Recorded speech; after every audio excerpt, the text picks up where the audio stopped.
augmenté de 7 points de pourcentage en lecture et de 4 points de pourcentage en mathématiques et en sciences. Le Québec a finalement réussi les meilleurs résultats en mathématiques, mais est en dessous de la moyenne canadienne en lecture et en sciences. C'est l'Alberta qui se démarque en étant la seule province au-dessus de la moyenne nationale dans les trois matières. La diminution qu'on observe, Mathieu, a pu être accentuée par la pandémie, mais a commencé bien avant, observe Andreas Schleicher, c'est le chef de la direction de l'éducation et des compétences à l'OCDE qui mène les tests PISA. But in most countries that have seen a decline, that has started well before the pandemic. So I do think we should not attribute that decline exclusively or even largely to the pandemic. Alors, il dit que ce serait une erreur d'attribuer cette baisse de performance uniquement à la pandémie. Et que font, François, les pays qui réussissent le mieux? Alors, le soutien aux enseignants et la valorisation de la profession d'enseignement sont des facteurs déterminants. C'est ce que font plusieurs des pays qui réussissent le mieux, comme la Corée du Sud, le Japon, Singapour. L'utilisation récréative des appareils électroniques comme les téléphones est nuisible à la performance des élèves. Puis finalement, ce n'est pas nécessairement une question d'argent. L'OCDE, dans ses résultats, note qu'au-delà d'un certain seuil d'environ 75 000 $ américains par année par élève, on ne note plus finalement d'augmentation significative des résultats. Merci François. Je vous en prie. Éducation toujours au Québec. Les cégepiens vont disposer d'une semaine de plus pour préparer leur épreuve uniforme de langue cette année en raison de la grève. La ministre de l'Éducation supérieure a annoncé le report de ces examens du 13 au 20 décembre. Pascal Derry affirme faire cette annonce pour atténuer les impacts de la grève du Front commun syndical qui est prévue du 8 au 14 décembre. Les étudiants francophones et anglophones doivent réussir cette épreuve dans leur langue d'études pour obtenir leur diplôme collégial. En bref, maintenant dans le monde. En Dominique, dans les Antilles, un quatrième suspect a été arrêté dans le cadre de l'enquête sur la mort de l'homme d'affaires Daniel Langlois et de sa conjointe Dominique Marchand. Leurs corps ont été retrouvés dans un véhicule incendié vendredi non loin de l'hôtel de luxe qu'ils exploitaient sur cette île. Un des prévenus est un Américain propriétaire du domaine voisin. Jonathan Lehrer avait perdu une cause contre Daniel Langlois devant les tribunaux qui ont accordé aux Québécois le droit de circuler sur une route qui passait sur son terrain. Israël intensifie ses bombardements dans le sud de la bande de Gaza. Des frappes aériennes et des tirs d'artillerie ont touché les villes de Khan Younes et de Rafah, où se sont réfugiés des milliers de Palestiniens qui ont fui le nord de l'enclave depuis le début de l'offensive militaire.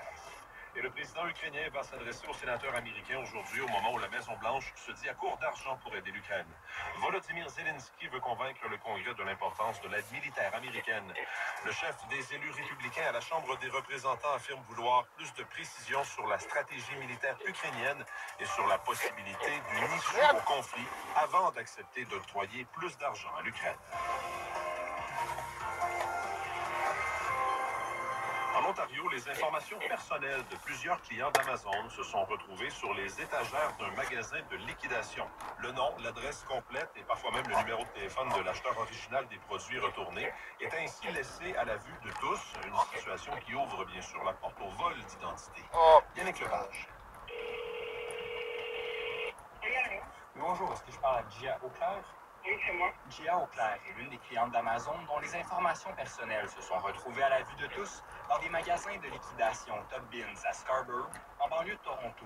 L'entreprise achète des lots d'articles retournés et des surplus d'inventaire de grands détaillants qu'elle revend ensuite à petit prix. Lors du passage de CBC dans 2 de ses succursales, des étiquettes d'expédition originales étaient encore visibles sur une trentaine de produits.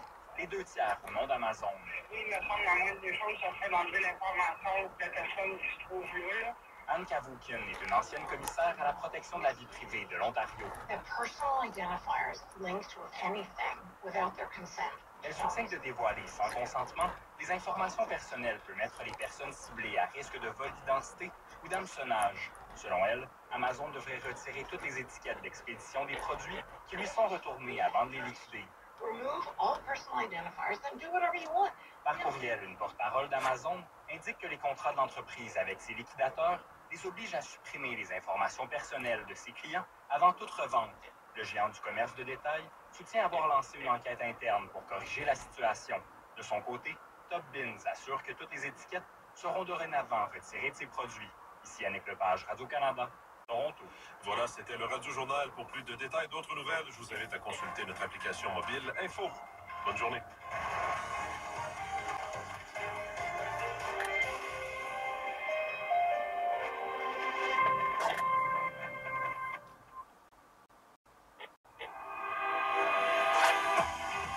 capitale du Canada se réveille. Ça va vite ce matin? L'équipe est en place pour vous donner un coup de main. En direct du studio 11 de la rue Sparks à Ottawa, en passant par Gatineau, l'Outaouais et l'Ontario français, ce sont vos matins d'ici.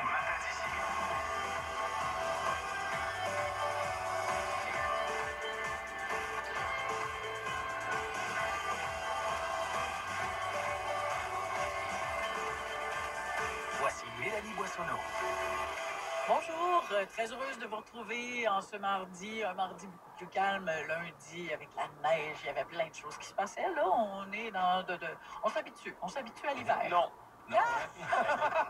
Vous savez quoi, j'ai pelleté hier le perron. Je sais pas pour vous, là. Moi, hier, là, c'était le retour de l'entraînement.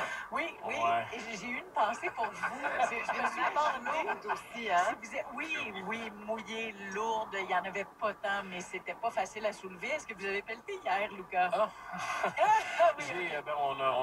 Parce que parfois, on quitte relativement tôt pour le travail. On fait affaire avec une entreprise de déneigement. Hier, il y a une pénurie de main-d'œuvre aussi en déneigement, puis il en était à ses balbutiements. Disons que le banc de neige qu'on m'a laissé devant l'entrée, ça m'a donné 2 heures de grande sueur et de travail, et mon corps me le rappelle ce matin. Comme plusieurs de nos auditeurs, assurément, ils peuvent comprendre le bonheur de pelleter autant. Oui, mais il faut ramener les retraités là, sur le marché du travail là, pour y arriver. C'est ce que disent les économistes. Là, faites pas de peur. Attention. Ah. En tout cas, ce qui est certain, c'est que si vous pelletez, réchauffez-vous bien. Ne vous surmenez pas, Lucas. On tient à vous. Non, c'est ça.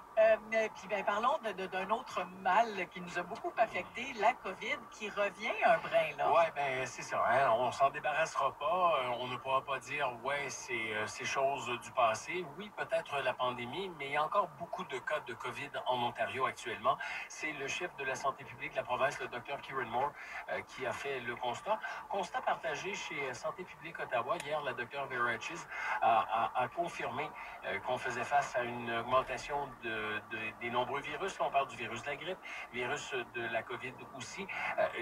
Et selon le Dr. Moore, le nombre d'infections liées aux deux virus doit atteindre un sommet durant la période des fêtes, dans un contexte où on met fin au financement pour toutes les mesures en lien avec la COVID, notamment ici à Ottawa.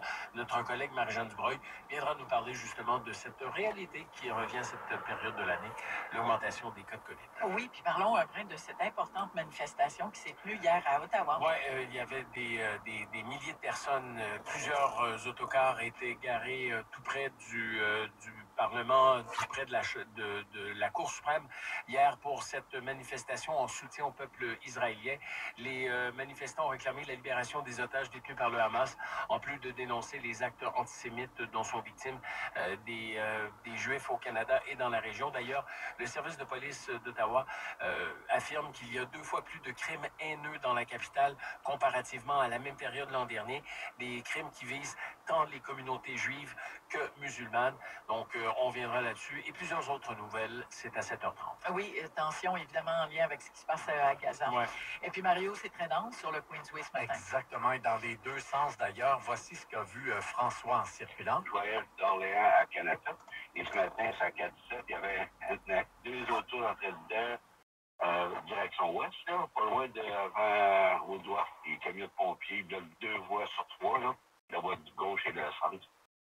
Il y a du refoulement qui s'est installé depuis au moins Carling sur le Queensway direction Canada en raison de cette collision qui vient tout juste d'être libérée, mais on avait bloqué 2 voies. Et plus loin, il y a encore le retrait de cônes ou d'entraves en raison de travaux qui est en train de se faire. Et selon François, là, il y a une seule voie de disponible entre Woodruff et Greenbank, Pinecrest. Donc, ça alimente là, ce refoulement en direction ouest. Mais en sens inverse aussi, c'est très ralenti de Moody jusqu'à environ Maitland sur la 417 direction centre-ville. Sur la 17 en quittant Rockland depuis bien avant la rue Laporte jusqu'au chemin Canaan. C'est plus lent sur la 174 secteur de Cumberland Lund également.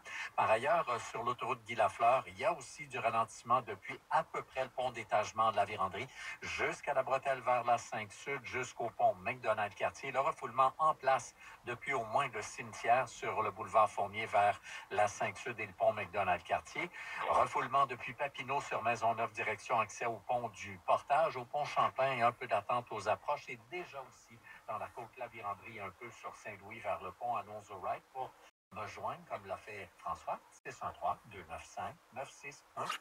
Oui, et c'est toute une trotte pour François d'Orléans à Canada. Oui. C'est vraiment traverser la ville.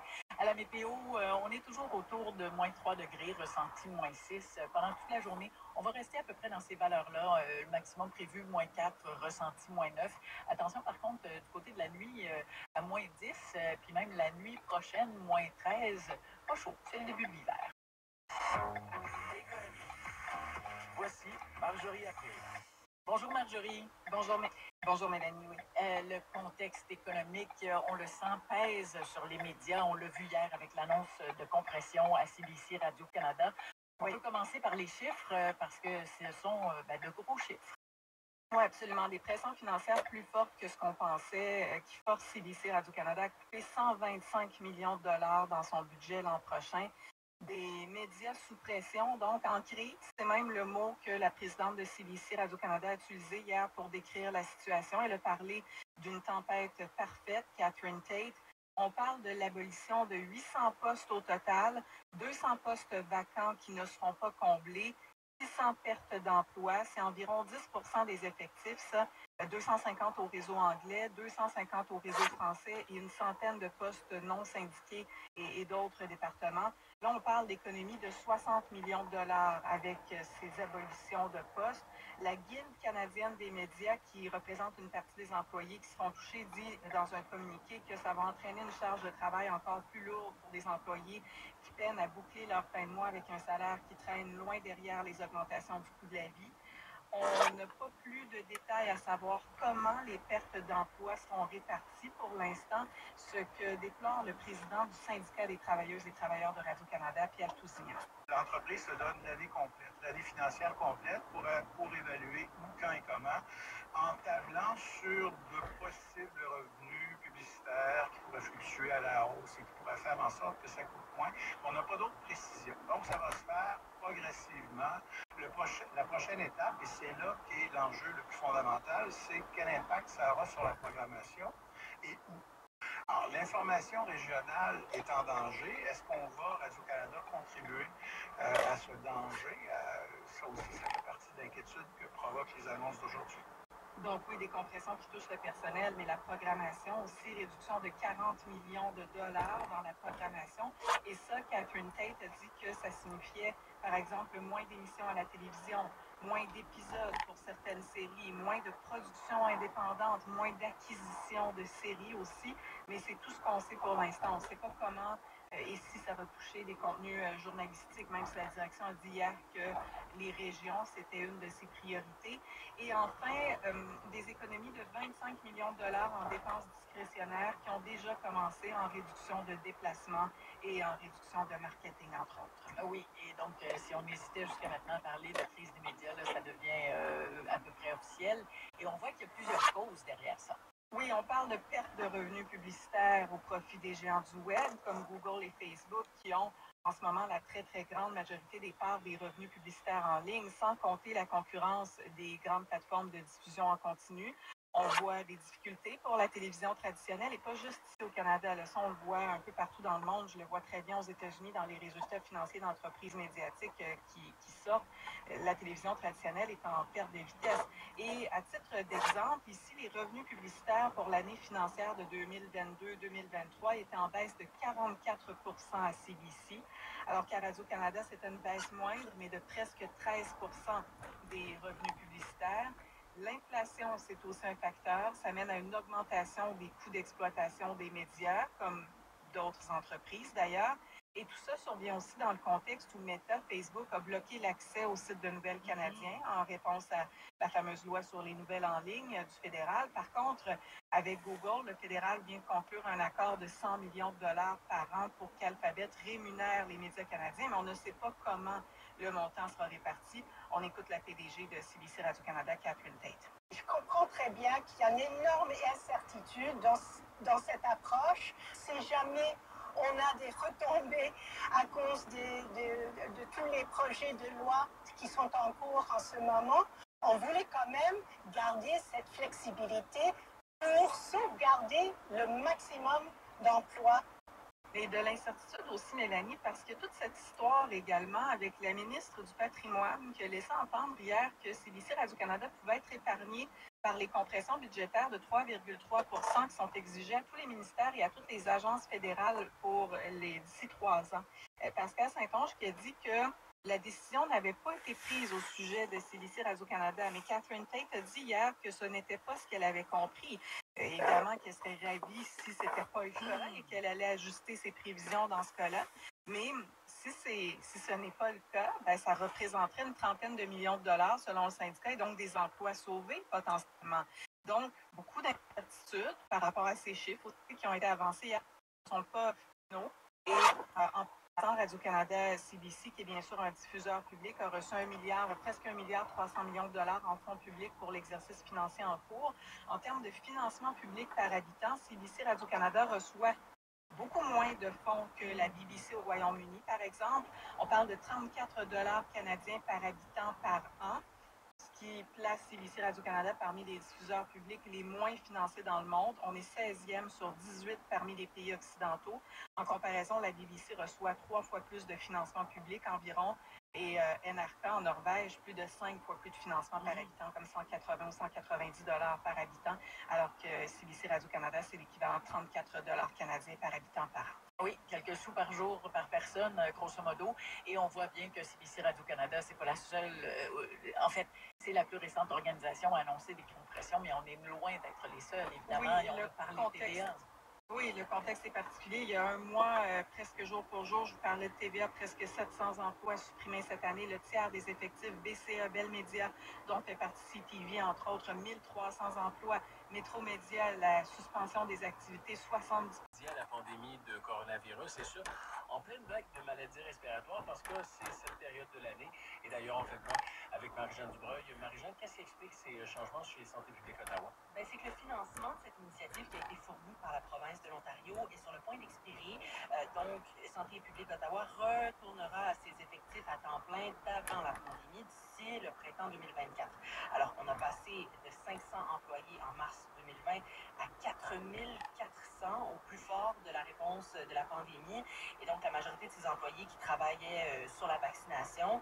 Et là, maintenant, comme la pandémie s'est résorbée un peu, on reviendra à un 500 employés environ à temps plein. On peut écouter là-dessus la médecin-chef de Santé publique Ottawa, Vera Hedges. Quand je repense à ces dernières années, donc, évidemment, le Dr Moore qui invite les Ontariens à se faire vacciner. On parle d'un taux de vaccination de 13% des Ontariens qui sont admissibles, qui ont reçu une dose de rappel pour le variant XBB 1.5 de Micron.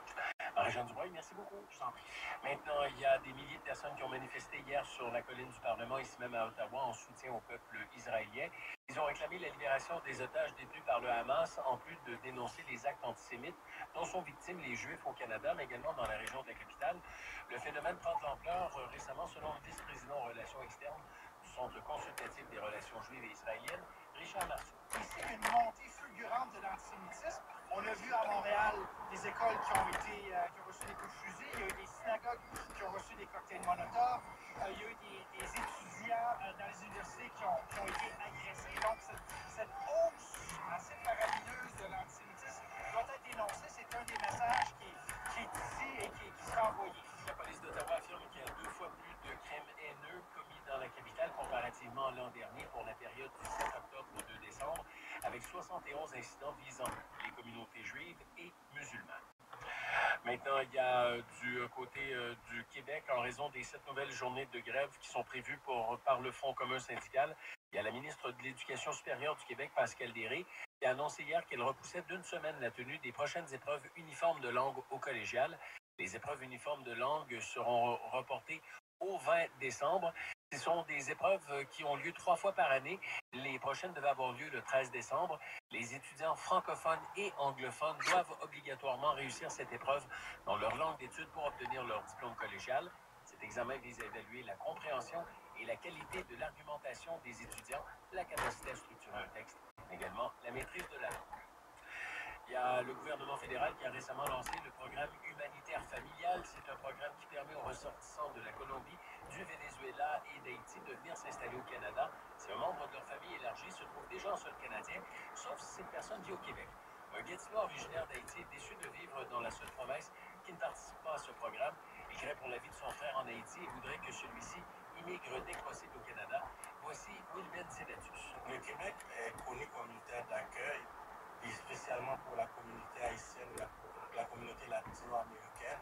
Et je pense que le Québec peut faire mieux et j'espère qu'il y aura quand même une porte pour ce programme parce que le Québec a toujours été pour la communauté haïtienne une place de choix. Puis on aimerait ça vraiment que le gouvernement prenne en considération cette communauté. C'est une façon de manifester de la compassion et de la solidarité envers la communauté haïtienne, la communauté vénézuélienne et colombienne. Une pétition a d'ailleurs été lancée pour être éventuellement déposée à l'Assemblée nationale, pétition qui a déjà recueilli près de 2000 signatures. La ministre de l'Immigration du Québec, Christine Fréchette, rappelle que les demandeurs d'asile ayant obtenu leur résidence permanente au Québec peuvent déjà utiliser une autre voie, la réunification familiale, pour faire venir leurs proches. Et je termine en vous parlant d'une décision du gouvernement Ford, en fait, qui a présenté un nouveau projet de loi dans le but de mettre fin aux usines à chiots. Si elle est adoptée, la loi imposera une sanction de 10 000 $ pour l'exploitation d'une usine à chiots et de 25 000 $ si la violation a entraîné la mort d'un chien. L'Ontario a l'intention de rendre illégaux l'accouplement consanguin, la reproduction d'une chienne plus de 3 fois en 2 ans et la reproduction d'une chienne de moins d'1 an. Il sera également illégal de séparer les chiots de leur mère avant l'âge de 8 semaines, ainsi que de maintenir des chiens reproducteurs dans des environnements insalubres. Oui, intéressant d'encadrer tout ça. Et puis. Oui, avec le nombre de cas qu'on a connus au cours des dernières années, là, des endroits absolument incroyables, ouais, c'était peut-être de mise. Exactement. Et puis, parlons de hockey et de cette victoire du Canadien. Oui, le Canadien qui a battu le Kraken de Seattle hier par la marque de 4-2. Bon, il faut dire que Seattle, c'est pas la meilleure équipe du circuit Bettman. Et le Kraken l'a démontré hier. Ils ont quand même dirigé 32 rondelles vers Samuel Montembeault, qui les a bloqués. En fait, il en a laissé passer seulement 2. Sean Monahan a réussi un doublé. Tanner Pearson et Josh Anderson, son premier de la saison, ont complété la marque chez le Canadien de Montréal, qui recevra la visite des Kings de Los Angeles ce jeudi. Les Sénateurs, eux, sont en action ce soir. Ils reçoivent la visite des Rangers de New York dès 19h au Centre Canadien Tire.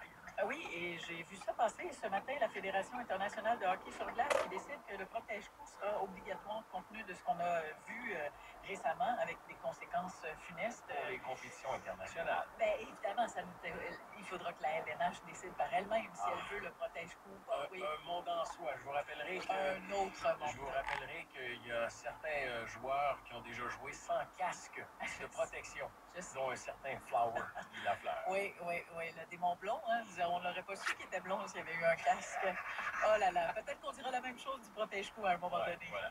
Et puis, Camille, pas encore un autre qui se tourne vers les hologrammes. Après ABBA, Kiss, groupe qui terminait son dernier tour de piste. Hein. Il y avait la tournée d'adieu End of the Road qui devait s'arrêter à Ottawa, qui a été annulée à la toute dernière minute. Ce qu'on apprend, c'est que si on veut un jour revoir le groupe Kiss sur scène, ce sera des avatars numériques qui vont les remplacer, un petit peu à l'image de ce qu'avait fait ABBA pour son 40e anniversaire. On avait lancé un album, mais aussi une tournée de concerts où c'était des hologrammes du groupe qu'on pouvait voir sur scène. Donc, ce sont des incarnations numériques là, qui ont été créées pour le groupe Kiss en collaboration avec ILM, une entreprise d'effets spéciaux qui a été fondée par George Lucas. Donc, pas n'importe qui, ça doit être bien fait. Je me souviens que notre collègue Kevin Sweet avait vu la version ABBA en hologramme à Londres et disait que c'était vraiment à s'y méprendre. On avait l'impression d'assister à un vrai concert. J'ai de la misère à le croire, mais j'imagine qu'il faut le voir pour le croire, justement. Donc, je sais pas qui j'irai voir en hologramme. Je sais pas si ça va être Céline ou Taylor Swift. Pourquoi pas en cinéma? On a Taylor Swift, Beyoncé, mais bon, semble-t-il que pour l'ambiance du concert, ça vaut encore la peine. Mais le grand avantage que je vois entre l'hologramme Kiss et les vrais Kiss, c'est que ça attrape pas de maladie, ces gens-là. Donc, vous êtes assuré d'avoir un spectacle Et on si vous disait, avez un billet. malgré l'âge, semble-t-il qu'ils vont pouvoir sauter très haut et avoir l'énergie au rendez-vous. Donc, Kiss qui va devenir éternel grâce à ces hologrammes. Je sais pas si Mick Jagger des Rolling Stones y pense. Lui, il assure encore Oui, dans encore chaîne et le en bourse. Oui, Nicolas. On pourrait croire que le quotidien Le Devoir est publié en Outaouais ou à Ottawa parce que la une parle beaucoup de nous. Oui, des deux côtés de la rivière même. Alors, le premier sujet, c'est l'explosion du nombre de bâtiments démolis à Gatineau. En fait, les démolitions ont augmenté là, de plus de 320% à Gatineau l'an passé. Il y a la conseillère municipale Caroline Murray là, qui regrette ça, elle qui fait partie là, du comité qui est consacré à ces questions-là.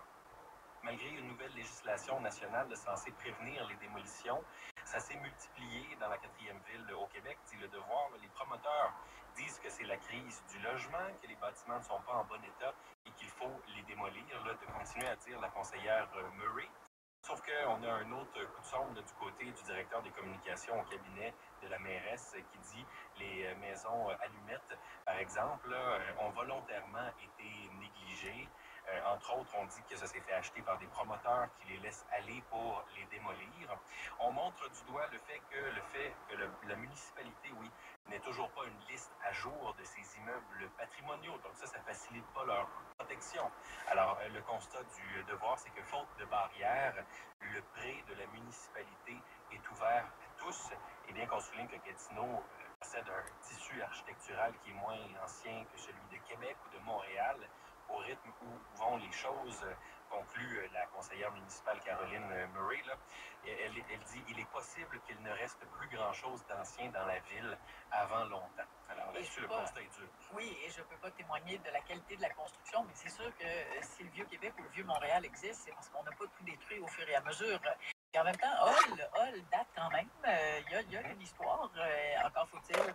Encore une fois, la protéger. 1800, Hall, sauf erreur. Et puis, de l'autre côté de la rivière, mais toujours sur la même une, celle du Devoir, il est question là, du manque d'enseignants francophones dans les écoles d'immersion en Ontario. En fait, on peine tellement à en embaucher qu'on dit que certains viennent enseigner le français sans en parler un mot. Alors, c'est l'Association canadienne des professionnels de l'immersion, entre autres, là, qui dénonce cette situation-là. Qu'en soit, on se dit, c'est soit avoir quelqu'un qui parle presque pas français et donc on n'apprend pas grand-chose, soit pas avoir de classe d'immersion du tout. Mais en même temps, justement, on parle d'immersion française. On parle pas juste de ce qu'on appelle en anglais le core French. Là, c'est pas juste les couleurs. Vous pourriez baragouiner les couleurs en français, mais... Immersion, ça le disait, là, il fallait parler en français devant cette classe-là. Oui, pour s'immerger, faut-il bien qu'il y ait de l'eau. le bassin, etc. Oui. Là, mais dans ce cas-ci, en plus, on souligne le fait que dans la région de Toronto, par exemple, là, où se déroule entre autres le reportage, il y a une très, très forte demande sur l'immersion en français. Alors, c'est pas qu'on n'en veut pas. Simplement, c'est une autre forme de pénurie, cette fois-ci, assez nichée, mais qui se déroule dans nos communautés. Et je ne sais pas s'il y aura transfert vers les conseils scolaires francophones, parce que ce serait une forme d'immersion. Oui, c'est-à-dire ça se déroule dans exact, vous l'avez dit, dans des conseils scolaires anglophones. Et j'entends déjà les franco-ontariens dire oui, mais c'est pas facile, parce qu'à ce moment-là, on a de la difficulté à créer un véritable milieu francophone avec une identité, une culture, quand on a beaucoup de ces anglophones qui viennent dans nos écoles françaises. Mais en tout cas, vaste débat et vaste chantier et de très bonnes choses. Bravo.